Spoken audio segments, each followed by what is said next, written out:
Knowing and applying Pareto Principle is the best thing you can do to be more productive. But what is Pareto Principle? My name's Tanya Dalton. I'm a motivational keynote speaker, a productivity expert, and I'm a Forbes contributor. I recently wrote an article for Forbes where I talked about the importance of simplifying your business, making it recession-proof. And one of the tips I gave in that article was applying Pareto Principle. But Pareto Principle is one of those concepts that I think a lot of people don't understand or they don't really apply it accurately. So let's dive into what is Pareto Principle. Pareto Principle was named for Vilfredo Pareto, an Italian economist. He discovered that 80% of the land wealth of Italy was owned by only 20% of the people. In other words, it wasn't evenly distributed. Now, because it was 80% of the land and only 20% of the people, it started being called the 80-20 rule. People discovered that this uneven distribution applied everywhere in life. 20% of your customers attribute to 80% of your revenue. 20% of the meeting gives you 80% of the information. Even in your regular everyday life, 20% of your closet is what you wear 80% of the time. It's true. But the problem is we get really caught up in that 80-20 number, when in fact, it's not about the numbers at all. Microsoft discovered that 90% of crashes in Windows was caused by only 10% of the bugs.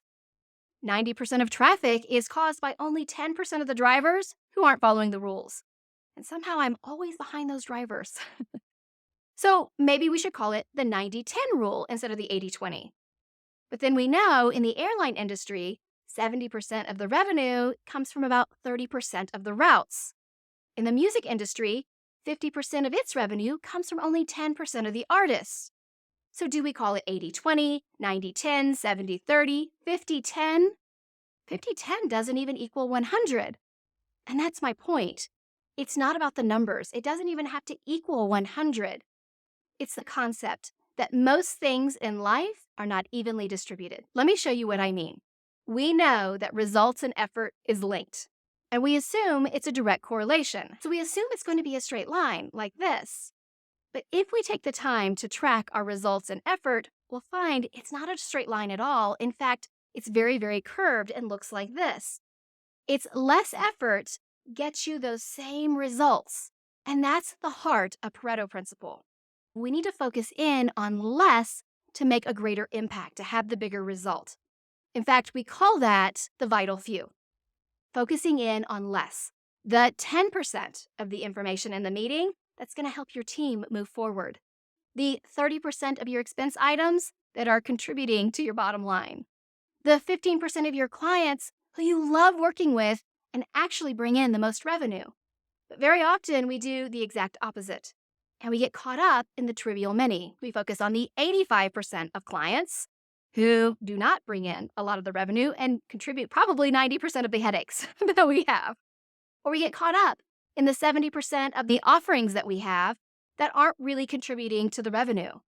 Or we get overwhelmed with 80% of the tasks on a project that aren't really very important. When we start applying Pareto Principle, we understand it's not about more effort giving us more results.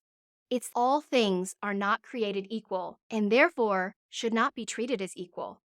We want to focus more of our time, our energy, our effort into the vital few rather than the trivial many. So my question for you is, are you applying Pareto Principle to your team, your organization, or business? Are you focusing in on the trivial many, or are you zeroing in on the vital few? Because that's what's going to truly help you be successful and be recession-proof. Now, if you'd like more tips on how to simplify your business, you can read my article at Forbes. You can go to tanyadalton.com/Forbes to read all of my Forbes articles, or I'll make sure to put a link to that article here in the notes. What I want to encourage you to do today is take a fresh perspective and look at how you're spending your time, your energy, your resources, and make sure you're spending them on the vital few, because that's what's going to help you feel more successful and it's going to help you be more productive. Now, don't forget to subscribe to my channel. I have videos all the time where I share lots of insights into how you can run your team and organization, how you can lead better, and how you can use productivity as a tool to truly help you feel better at the end of every single day.